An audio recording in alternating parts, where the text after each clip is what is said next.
Go ahead. So for my topic, the data-driven decision-making in marketing and the ROI analysis and marketing attribution. So first, let's understand what is data-driven decision-making. So sometimes it is abbreviated as DDDM, the process of using data to inform your decision-making process and validate a course of action before committing to it. So DDDM is yung process of collecting and analyzing information to help in choosing the best course of action. So we use data and facts to make better decisions and choices rather than just guessing or going with our gut feelings. So meaning neto, binibase natin yung mga decision natin sa facts lang and evidence-based, no, without unfairness and feelings involved. So for example, you went to a new coffee shop in a new town. So gusto mong malaman kung ano yung best seller nila na coffee. So instead na mag-guess ka or mag-base ka doon sa general observation mo doon sa coffee shop or sa intuition mo kung ano ba yung pinaka masarap na coffee nila, you will use data-driven decision making para mag-collect ng information or ng data about doon sa best coffee na sinaserve nila. So you will reduce the risk of making poor choices. So pwedeng pupunta ka doon sa website nila para i-check yung mga reviews kung ano ba yung pinaka-best na coffee na sinaserve nila. So, so the importance of DDM will help businesses and companies to make smart decisions and choices based doon sa information. Makakatulong din to para makasave ng time, ng money, at ng effort para i-keep yung growing and be more successful sa competitive marketers. So there are main points of importance of DDDM. First is the continual organizational growth. Being consistent sa business decision-making process at pagiging consistent is it can make your smart choices to keep your business to get better and steadily and successful. Next is the knowledge and innovation. Dito naman, having all the information na kailangan ng isang company to make the smart decisions. So DDDM will help you use all these to gather information and para malaman kung ano bang data yung mas importante at kailangan mo to make better decisions and use this information wisely para mag-create ng something new and makapag-innovate na makakatulong sa business mo to grow and to improve pa. Third is the new business opportunities. So, yung paggamit natin ng DDDM, makakatulong naman 'to para makahanap tayo ng mga good opportunities na hindi natin alam na nag-e-exist pa. So, it can also help us to understand and see the big picture of our business. To also find new ways para mag-grow and to keep us ahead at mag-stand out sa marketing competition. Fourth is better communication. Having a wait lang, excuse me.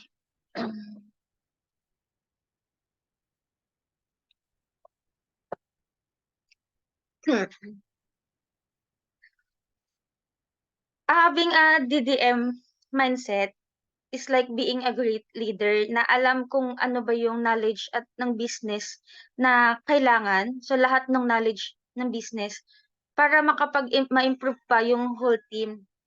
So you can visualize yung important information and you can lead them where your business should go. So they can also work together better to make the business more profitable and successful. Last is the unrivaled adaptability. So we can be incomparable or pwede tayong hindi magkaroon ng competitor kapag gumagamit tayo ng DDDM para magkaroon ng lahat ng facts and information na kailangan ng business natin that will help us to adapt to the changing market kasi meron nga tayong smart decisions para makapag-succeed always and stay ahead of them. So when you use data-driven decision making in your business, it will help you to make smart decision nga and to be fair sa ating mga competitors para magkaroon din tayo na para maging better din tayo sa pag-achieve ng ating mga goals and to be successful in our business. So these 5 benefits of data-driven decision making just might encourage us to get in on the data action. First is to make confident decisions. Using DDDM can help us make better choices and be confident kasi alam natin kung ano yung ginagawa natin and alam natin na yung ginagawa natin is tama. So confident tayo dun sa mga nagiging decision natin.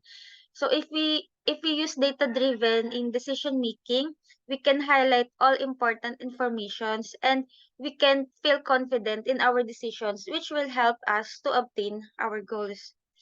Next is the benefits of DDM is to guard against bias. So data can help us avoid being unfair among other businesses. Kapag yung decision natin is only based on facts, it will keep us objective and fair. It will provide a solid basis and evidence to guard and to justify that our decisions. Kapagka tinanong tayo nila regarding sa ating rationality or regarding doon sa mga nagiging choices natin. Next is find unresolved questions. So DDDM can also help us to find answers to our questions na hindi natin alam na meron tayo. So matututo tayo na i-explore pa yung mga bagong bagay sa business natin na makakatulong para iset yung goals at uh, it it can make us feel more sure about our decision. So imagine kung wala tayong data, wala tayong facts and reliable information, we will left with unanswered questions kasi yung data nga, ito nga yung nagpapakita ng mga hidden things sa ating business or sa kahit ano rin namang bagay para magkaroon tayo ng better understanding. So next is to set measurable goals. So with data, we can make sure that our goals are clear and measurable. We can figure out exactly ano ba talaga yung gusto nating i-achieve in our future business goal. So last is to improve company process. So data will help our company na mag-improve, magkaroon ng mga changes at ma-enhance ang ating efficiency, productivity, and yung overall performance ng ating team members. It can also help our company to run smoother and faster, leading to better performance and success. So yung business na data-driven in decision making can achieve a variety of benefits.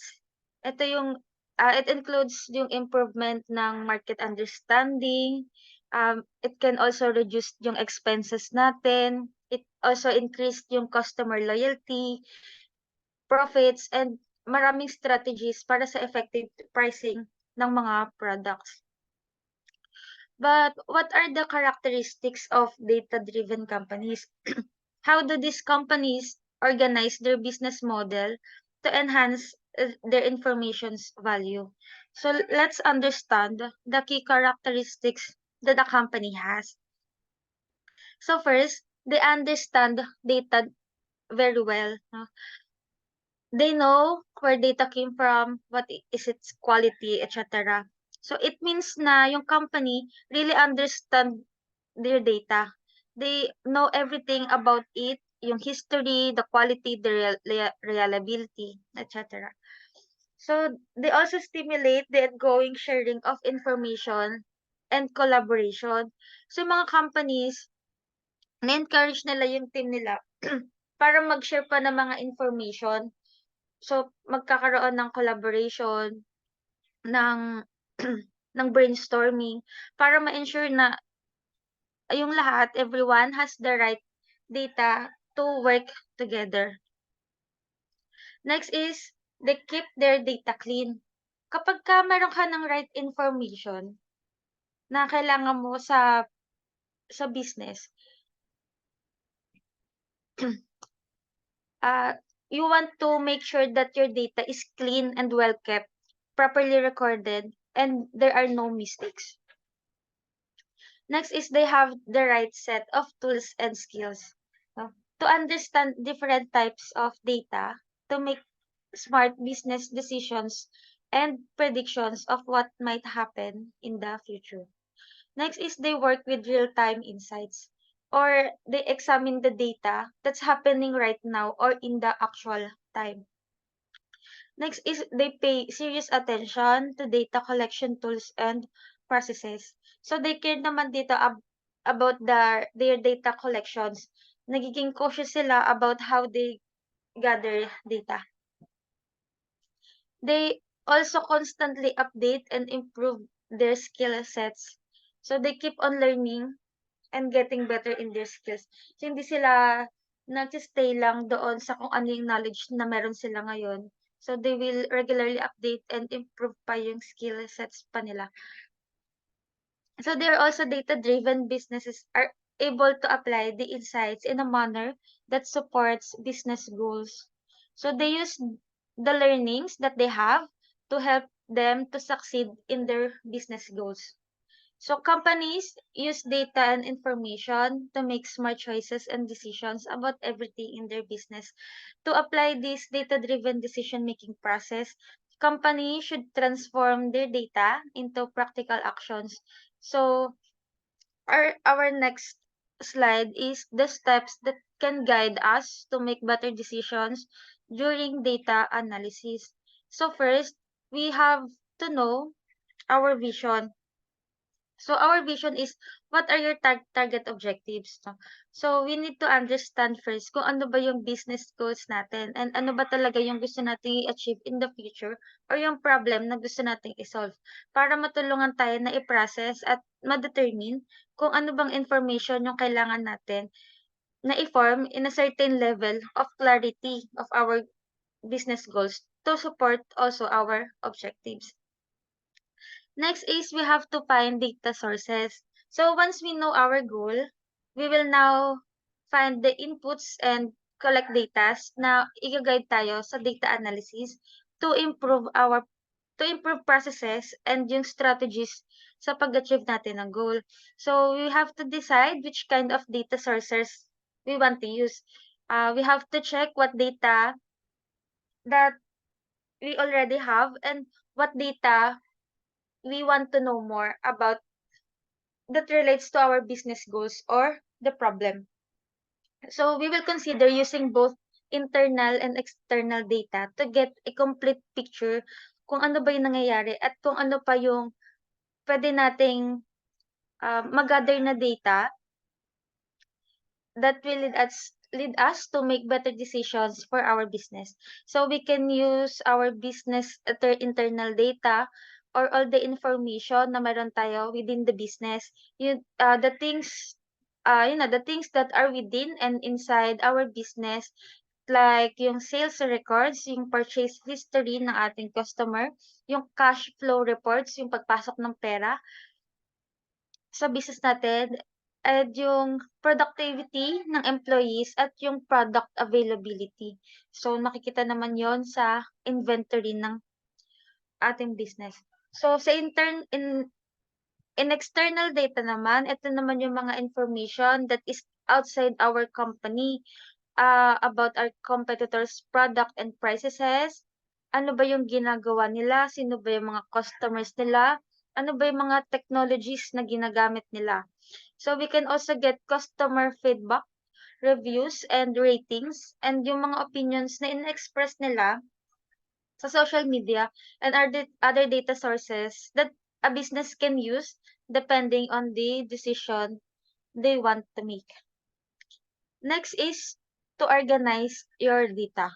Once you have collected inputs and data, ito na yung third step is to organize. So how you will know if you are close to achieving your goals? So you have to sort out all the informations you have gathered. So i-arrange mo na lahat ng mga nag-gather mong informations and facts in order para mas maintindihan pa natin at mas ma-improve pa yung data visualization for making smart business decisions. So fourth is to perform data analysis. So once you have sorted all the data, you can begin with your data-driven analysis that will help us to transform yung raw data natin into valuable insights. So we will study each piece of data that we have so we can look to the forms and important informations to discover the opportunities or yung risks na pwedeng mag-impact sa success ng business natin. So lastly is to draw conclusion. So after we figure out the decisions that we gathered, we will now draw conclusions based on what we have learned in our data gathering, like new informations and how we can use this to meet our business goals. And it is also the time to take action or share it with the team members for collaborations and brainstorming. Next is the ROI analysis and marketing attributions. So return on investment or ROI is a mathematical formula that investors can use to evaluate their investments and judge how well a particular investment has performed compared to other. So this is the way to measure and to figure out if we are making more money than we are spending. So high ROI means we are doing great in our investments, and low ROI means that we're not making much money, which implies a net loss compared to what we invest in. No, it is usually expressed in percentage kasi mas madali siyang maintindihan. So, an ROI analysis will help an individual na i-evaluate niya yung chances or i-compare yung investments niya to where they should put their money or resources. So, yung ROI, it comes into forms in business depending on when it is calculated. So, first is the anticipated ROI. This is also known as the expected ROI. Ito yung calculation ng ROI before the investment happens. So, nagkakaroon ng anticipated bago ka mag-invest ng money mo or ng resources. So, based sa data na meron ka na, kapag nakapag-gather ka na ng data mo regarding doon sa gusto mong paglagyan ng investment mo, magkakaroon ka na ng presumption or ng estimation regarding doon sa magkano ba yung profit na ine-expect mo doon sa future investment mo. So, ika-calculate mo muna kung magkano ba yung kailangan mo na i-invest. I-anticipate mo yung decision making kung paano mo i-allocate yung pera mo wisely, and it will also give you an idea kung if you should take the risk ng investment or hindi. Then the actual ROI, ito naman yung actual calculation ng ROI by looking at the actual returns of or profit that have been made from the investment after it has been completed. So hindi na to based sa presumptions or expectations. Ito na yung mismo yung actual net gain doon sa investment mo. So it will shows the money you have earned rather than the money you've expected from the anticipation. So yung comparison ng anticipated ROI and ng actual ROI, it's like comparing what you expect or assume to get when you plan to invest in a business or a project sa kung magkano talaga yung money na actually na na-gain mo nung nag-finish ka na doon sa investment. No? So it can also help you to understand how accurate your presumptions of your actual investments perform and whether you need to make better in decision making for other future investments.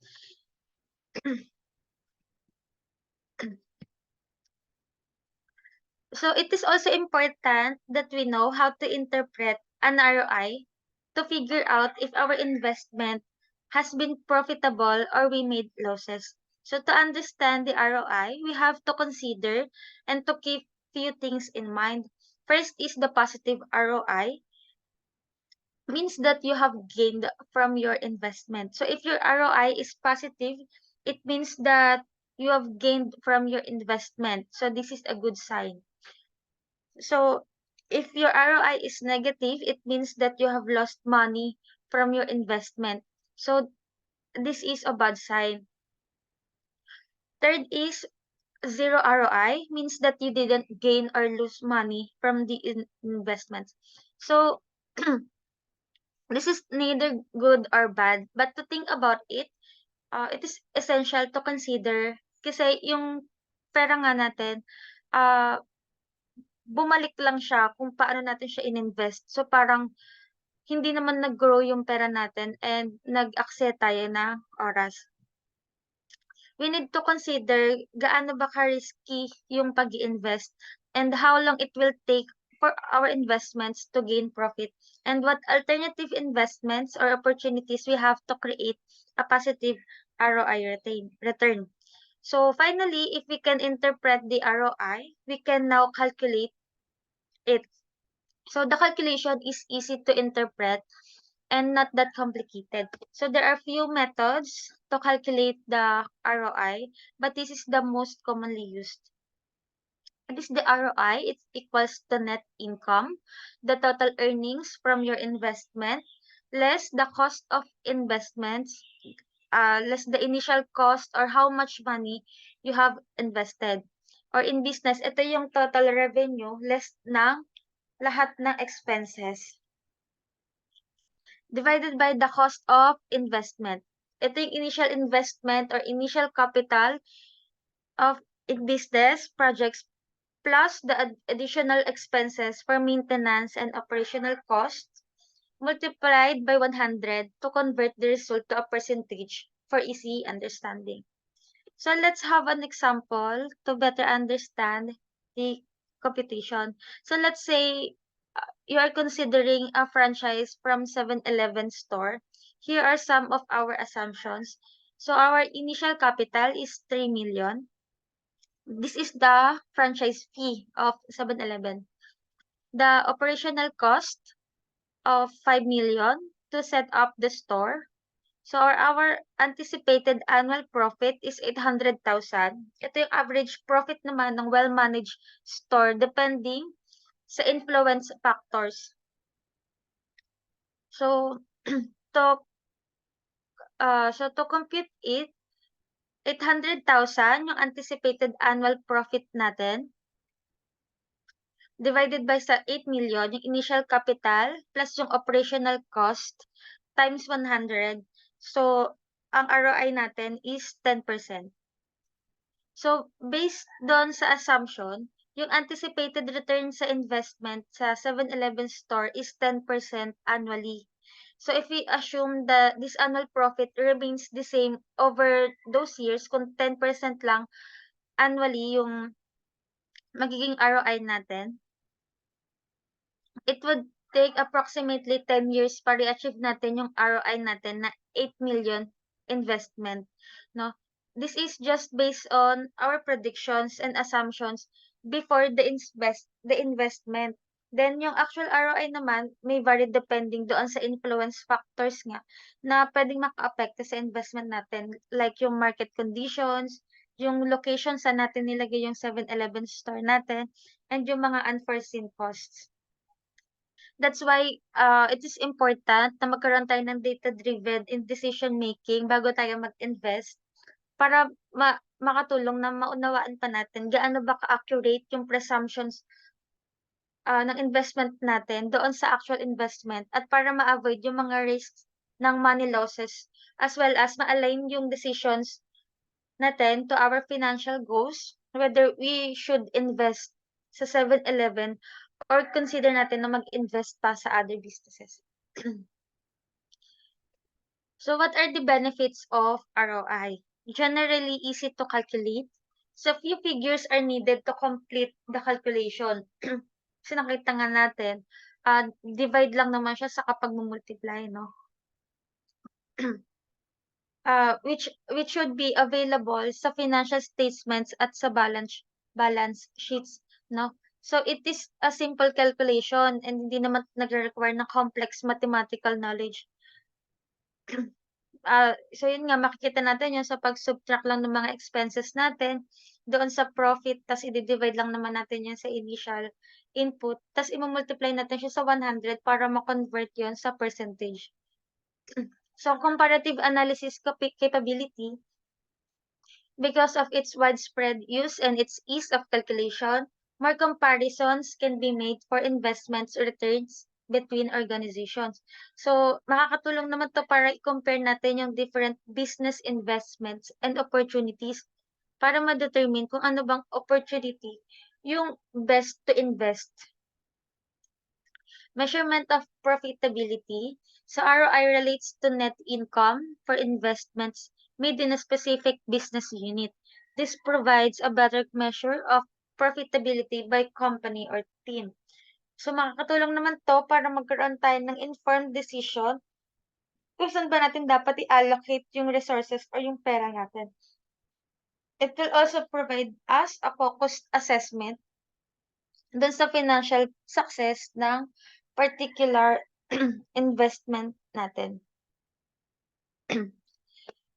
So, marketing attribution, ito naman yung analytical science of determining which marketing tactics are contributing to sales or conversions.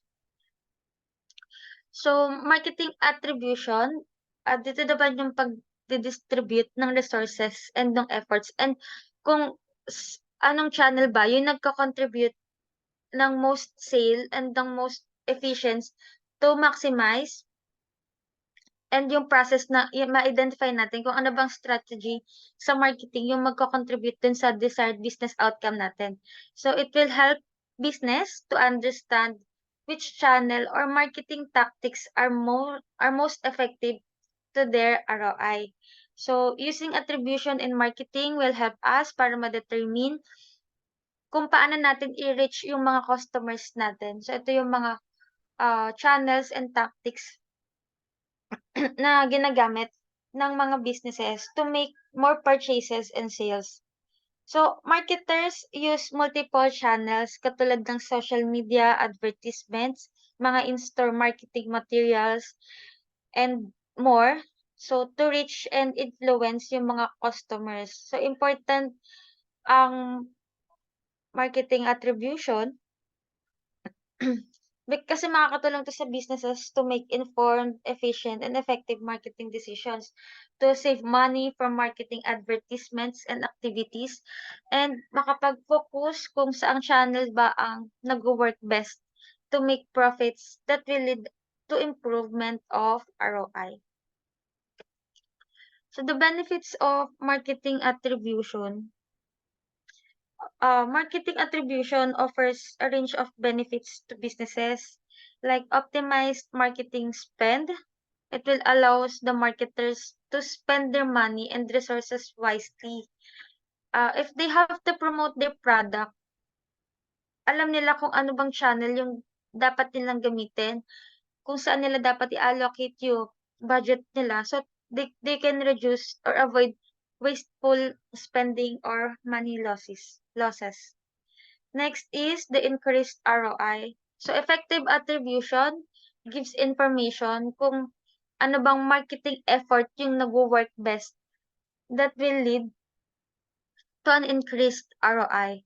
Next is the improved personalizations.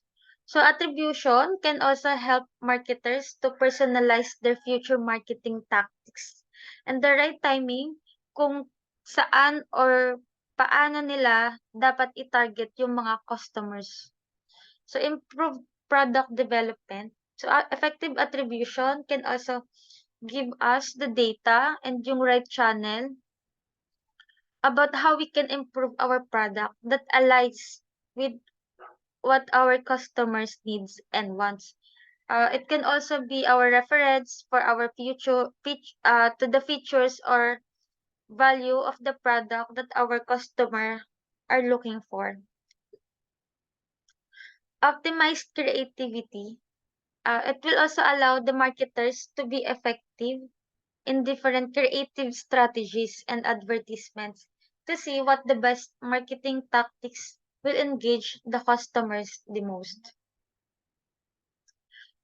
So despite of many benefits of marketing attribution, there are also common errors and challenges that the marketers should be aware of because it will lead to misattribution. First, is the correlation-based bias.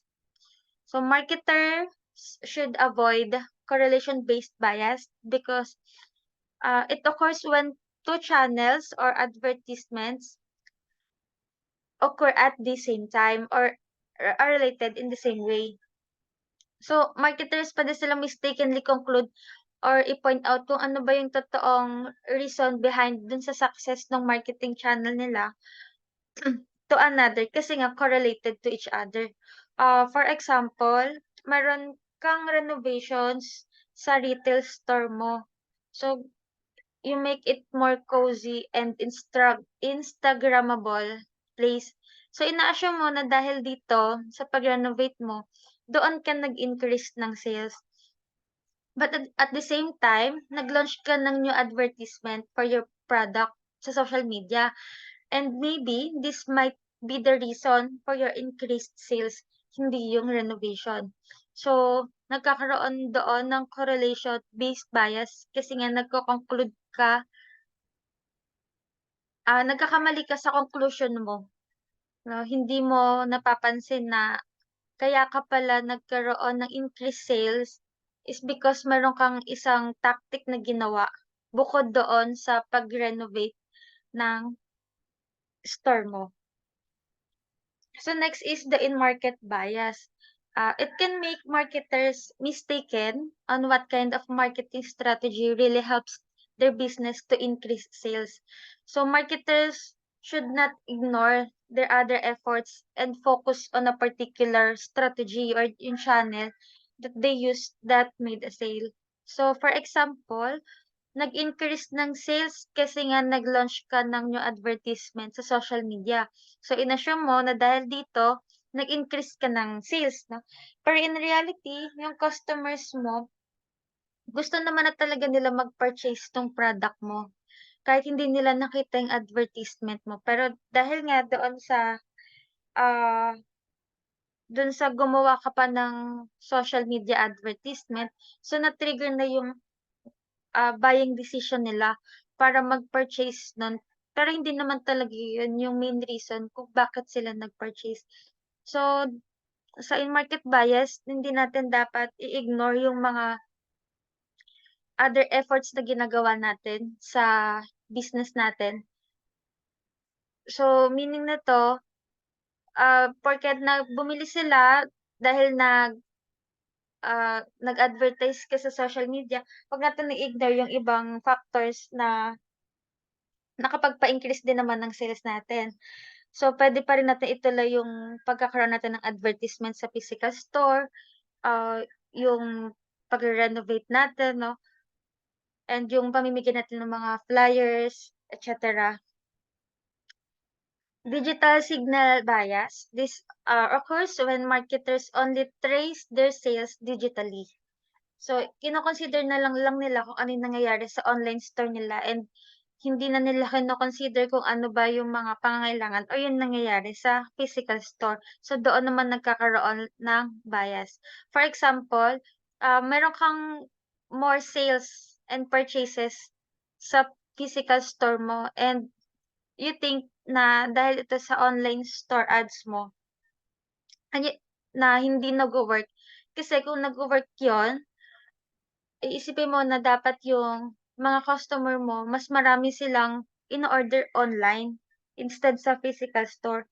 Pero in reality, nakita nila yung products mo online.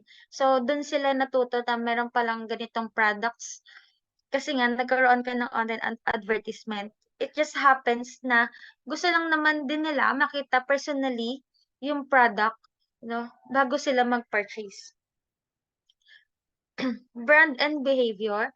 Marketers sometimes fail to consider their customer perception and behavior towards their products. So for example, nag-launch ka ng new advertisement sa product mo sa social media. Pero yung customers mo, they don't want to make purchase immediately.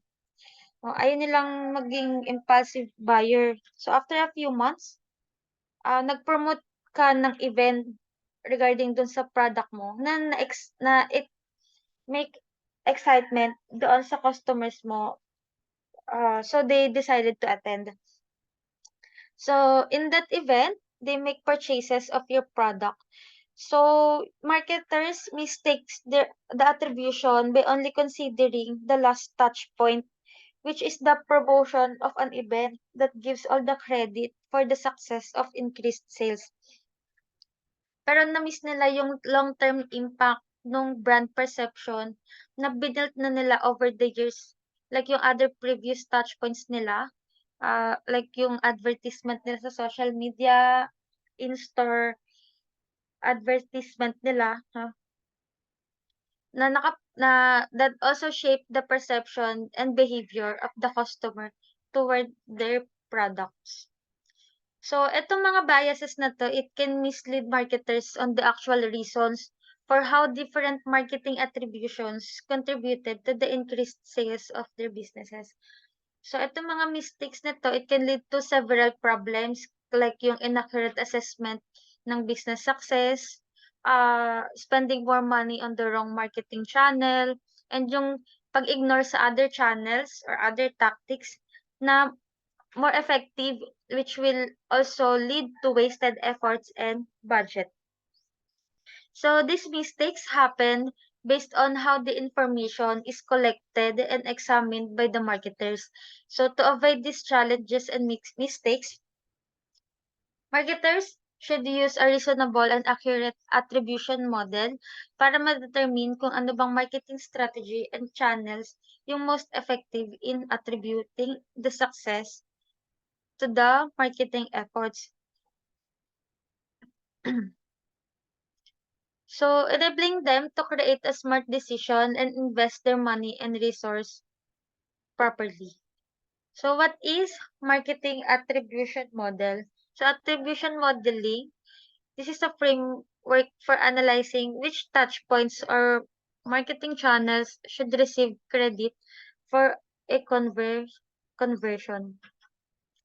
So, ito naman yung structured approach na kung saan we will figure out ano bang touch points or ano ba yung marketing channels that will lead us to a sale or other desired outcomes for a business. So, it can also help marketers para maintindihan kung ano bang marketing efforts yung may significant role sa pag-increase ng sales at and to avoid marketing attribution mistakes and challenges like what we have discussed previously. So choosing the right model is important to allocate the resources and money properly. And itong mga model na to, it can help marketers to make smarter decisions about their marketing strategies. So marketing attribution model come in different types and each has its different procedures and specific methods of giving credit to different marketing strategies. So the most effective attribution models will provide insights to which messages a consumer was exposed to and on what channel. Next is which touch point had the greatest impact on their decision to purchase.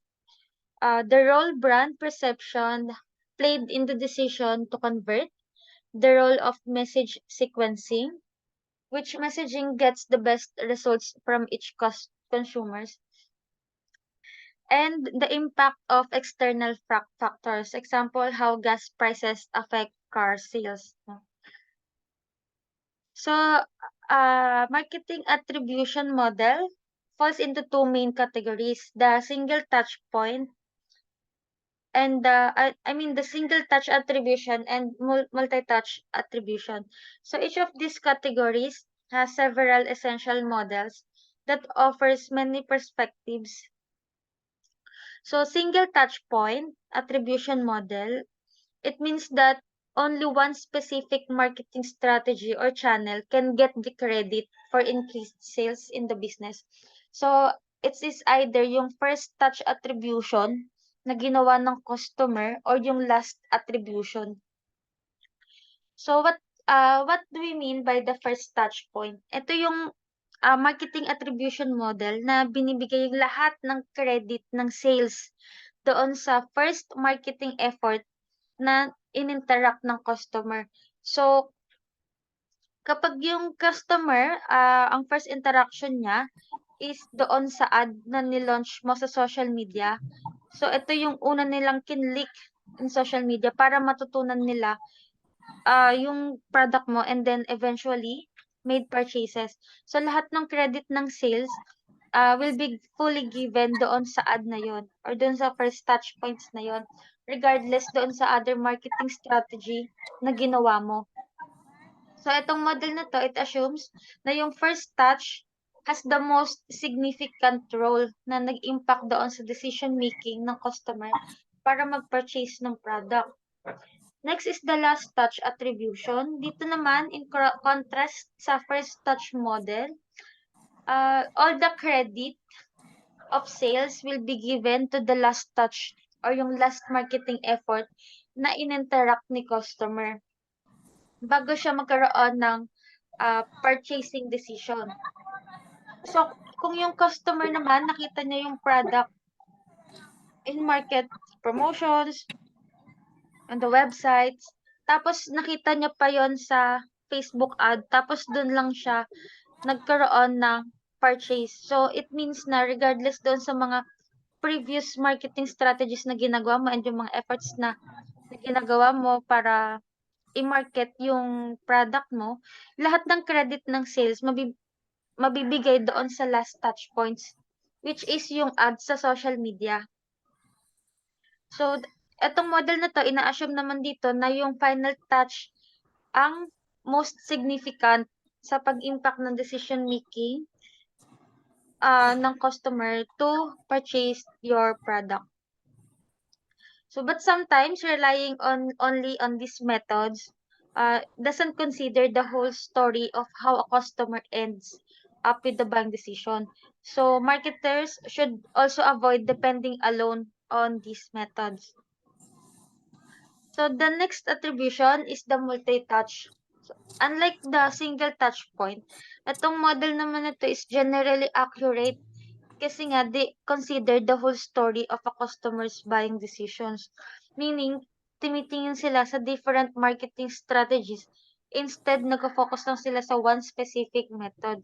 So, these following models naman will vary depending on how they will choose who gets the credit for each marketing efforts and strategy. First is the linear. This model gives the same credit to all the marketing efforts the customer interacts with before making buying decision. So, kapag yung customer, they go through several steps bago nila binili yung product mo. Like, they click your ads, they receive an email, they also visit your store and website, and they also attend your event. This all will be equally treated as important as it all plays a vital role. So, dito, walang tapon. Lahat ng efforts mo dito is important, treated equally, that make the customer purchase your product. Next is the U-shape. In this model, the credit will be given individually on the marketing strategy that the customer interacts with. So, it will give credit doon sa first touch point hanggang doon sa last touch point. Pero meron ditong slow decrease to doon sa middle. Kaya nga siya naging U-shape, no? But maintains a relative consistency, which means it still plays a significant role sa purchasing decision ni customer. So, It forms U-shape for having a high credit doon sa beginning, doon sa first touch point na ginawa ni customer. Then, slowly decrease doon sa middle. Then, high credit ulit doon sa end ng interaction na ginawa ni consumer bago siya bumili ng product. So next is the time decay. It also measures differently yung marketing efforts na ginagawa ng marketers. So sa model na to, yung credit naman is given dun sa interactions that are close to the buying decision ni customer, as it is a way of saying that yung recent strategies is meron siyang stronger impact to influence yung customer, while the prior efforts or yung mga previous efforts na ginawa mo sa marketing strategies mo, they will get fewer credits kasi nga they happened on the past. That's why it's called time decay. So lahat naman ng efforts mo is kino-consider naman dito, pero ang binibigyan ng stronger credits, ng most credit, is yung recent lang na tactics na ginawa mo para mag-purchase si customer. W-shaped naman, itong model na to is also similar sa U-shape, which still gives a consistent level of significance in the middle going to the last touch point. Pero they differ kung paano tinitreat yung middle interactions. Sa U-shape kasi, slowly decrease doon in the middle. Sa W-shape, it only focuses doon sa first and last interactions and give less credit to the middle because they see it as having less influence para i-push ng customer yung pag-purchase niya ng product. It's like we're saying na yung first touch point and yung last touch point are super important in convincing the customer, while yung middle interactions are seen as contributing lang pero hindi naman siya significant doon sa first and final decision. Unlike doon sa U-shape, kahit slowly decreasing doon sa middle, it's still treated as significant. It's also important. So it's important to choose the right attribution model to make marketing efforts and strategies more effective. So to selection, it will help marketers to identify the most effective channels or strategies, both online and offline, their market. So to provide accurate insights.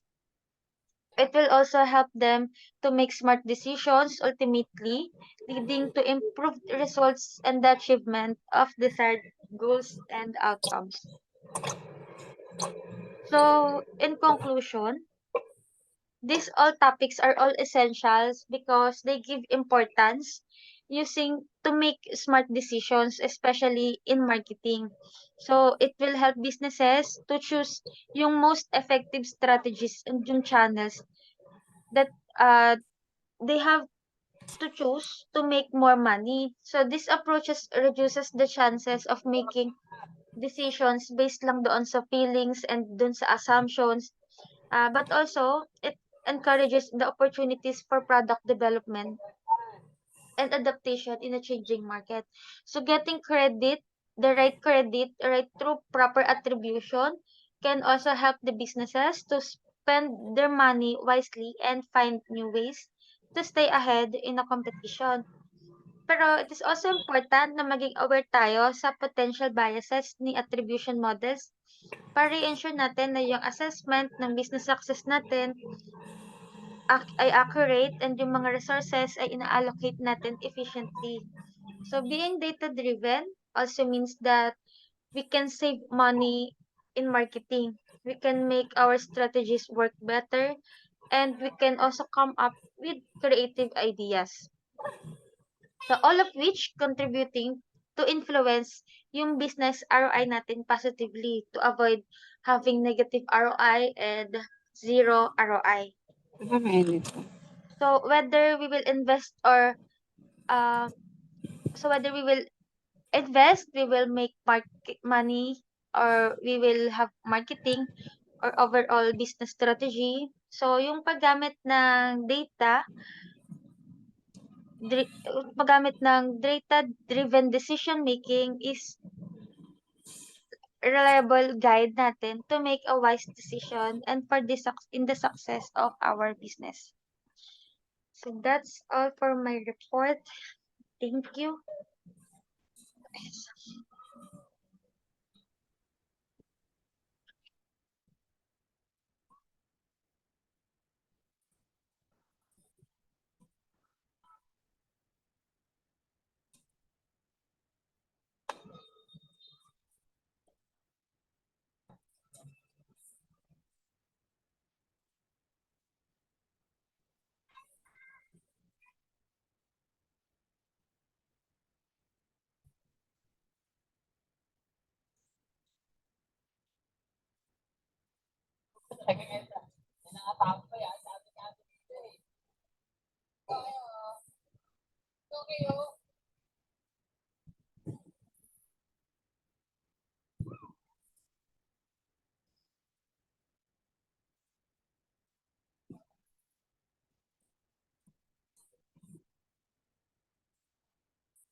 Okay, so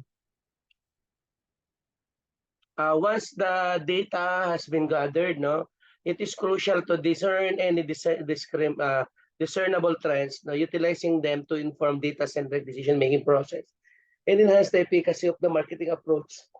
So frequently, this necessitates the capacity to comprehend and analyze the data has been collected, such as possessing knowledge regarding the ideal bounce rate or click-out proof. No, a while ago, no, during the introduction, I'll just mention different topics that we need to cover. No, specifically, of course, the three primary marketing analytics models that can be employed to enhance the effectiveness of marketing endeavors. Number one is the descriptive methods. No, it entails utilizing historical campaign data to inform future marketing strategies. For descriptive models, it leverages historical marketing data to forecast no client behavior. And for prescriptive models, it involves the utilization of the data obtained from various touch points and interactions, no, in order to enhance customer experience. In descriptive, no, in situation where when there are financial constraints on marketing expenditure, the utilization of marketing analytics can facilitate the identification of historically effective campaigns, and this enables the strategic allocations of the remaining budget towards endeavors and that had been demonstrated superior performance and affordable return on investment. For predictive, no, in order to ensure that alignment of your email marketing content, it is possible to employ a method known as A/B testing, wherein two different subject lines are sent to separate subscriber groups. By utilizing the A/B testing option applied in marketing analytics software, one may determine which subject line is more likely to generate a higher open rate. For prescriptive, in the event that a consistently low bounce rate is observed throughout multiple blog entries on a company's website, it could indicate that the material is not effectively fulfilling the requirements of the users. Marketing analytics software can be utilized to analyze keyword trends, top search engines result pages, and other content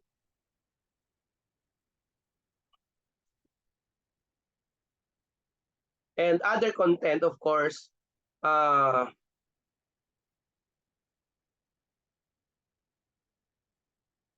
another content marketing analytics, no, in order to strategize the revision of each article with the aim of enhancing user satisfaction. The proficiency in various marketing analytic tools and their potential to enhance marketing endeavors is crucial due to the software-dependent nature of marketing analytics. We have, of course, some prominent marketing analytics software like Google Analytics. It is a web analytics service that is designed to monitor and provide comprehensive reports on the traffic generated by website. Another is HubSpot. No, it is a platform that evaluates the efficacy of various marketing strategies. No, Sprout Social. No, it is a software platform that facilitates the management, monitoring, and analysis of social media management. We have SEMrush. No, I know if you've heard the word SEMrush.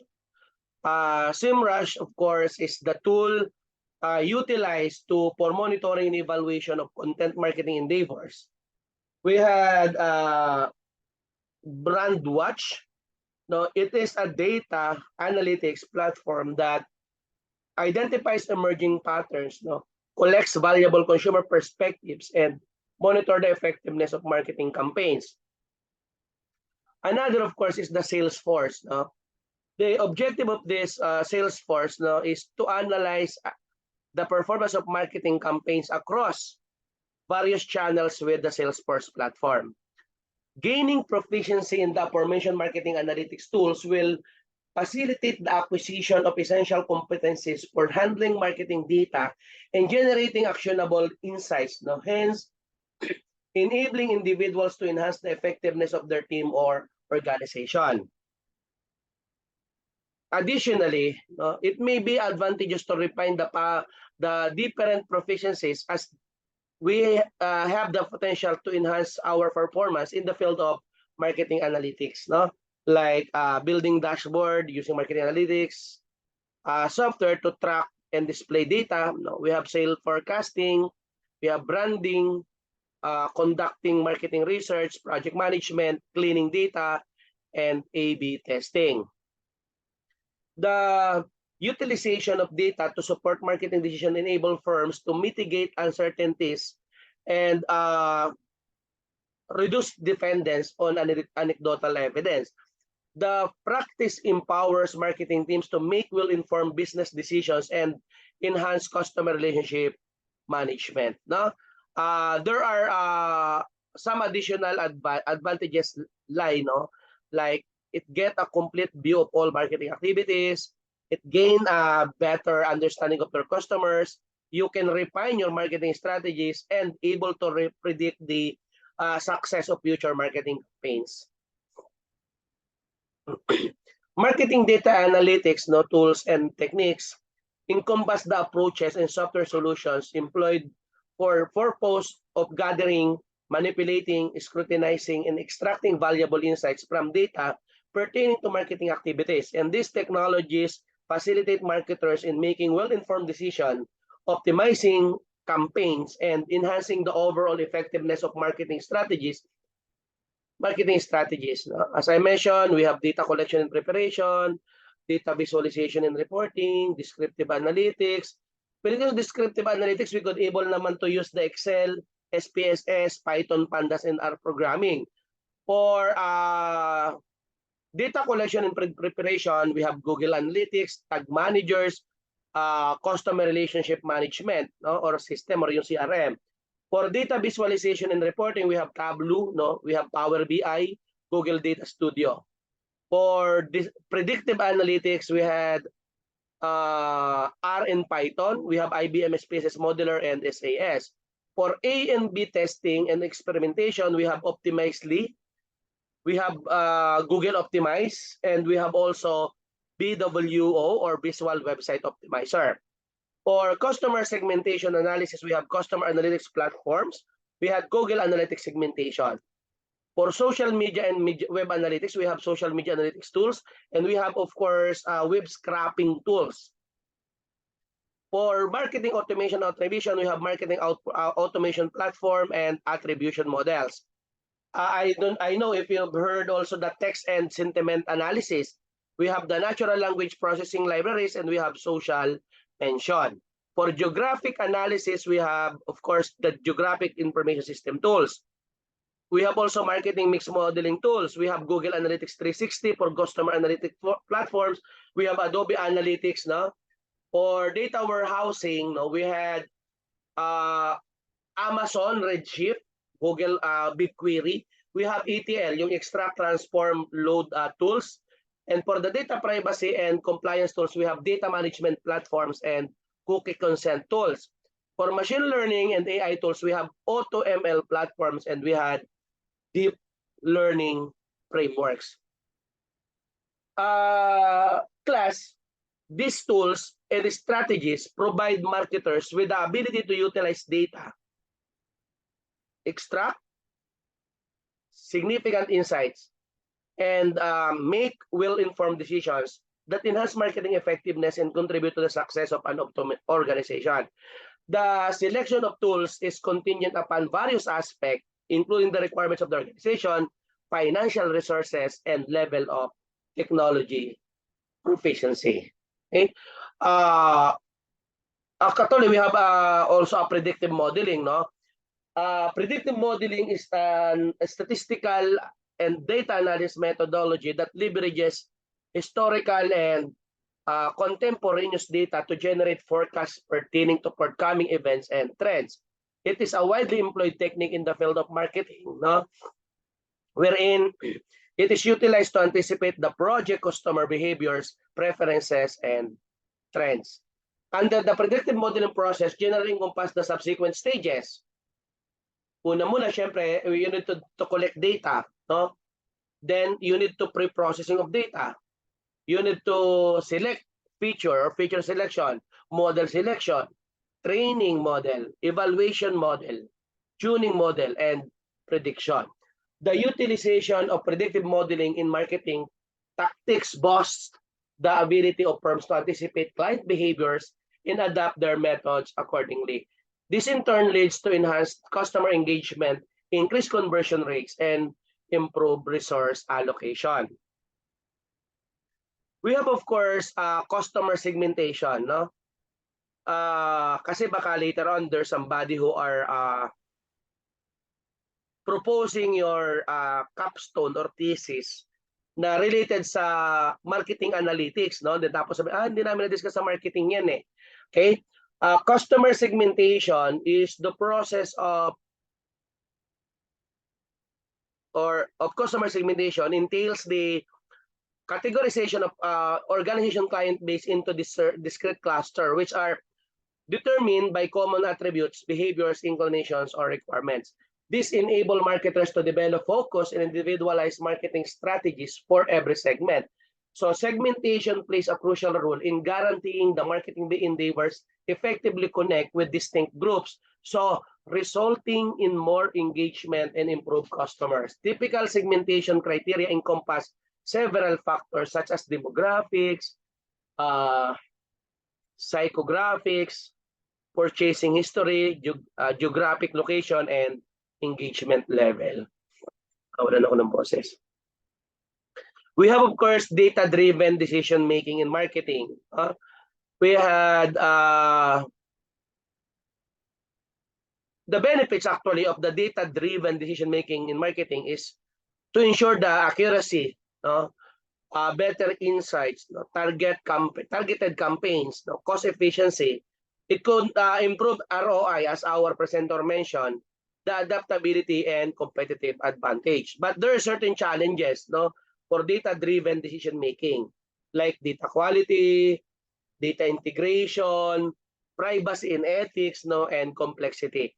In the realm of marketing, the utilization of data-driven decision-making enables firms to make well-informed choices, enhance their marketing strategies, and attain superior outcomes within a dynamic and competitive corporate environment.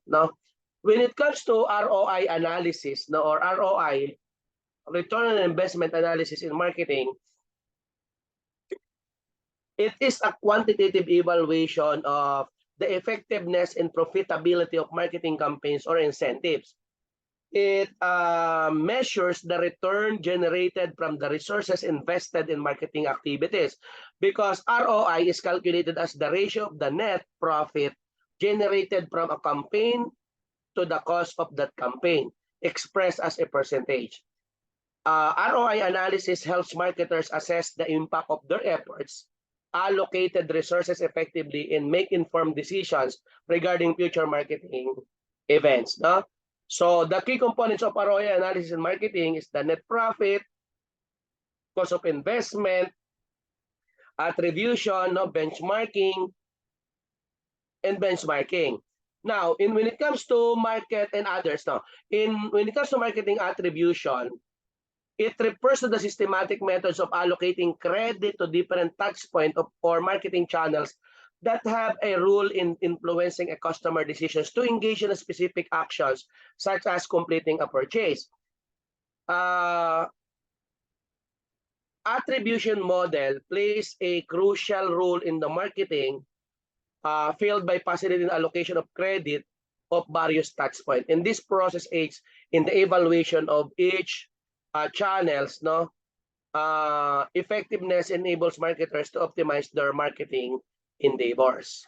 So common attribution models for marketing attribution, of course, is the first touch attribution, last touch attribution, linear attribution, time decay attribution, position-based attribution, and algorithmic attribution. Marketing attribution is a valuable tool to marketers as it enables them to gain insights into the channels that had the greatest impact of driving conversion. Both ROI analysis and marketing attributions offer useful insights that can inform data processing, data-driven decision making rather in the field of marketing. And the analysis of return of investment centers on evaluating the financial effectiveness of campaigns, whereas marketing attribution uncovers the individual contributions of many touch points along the customer experience. And this information assists our marketing or our marketers to in refining their plans in making strategic resource allocation. So I think that's it for their topics.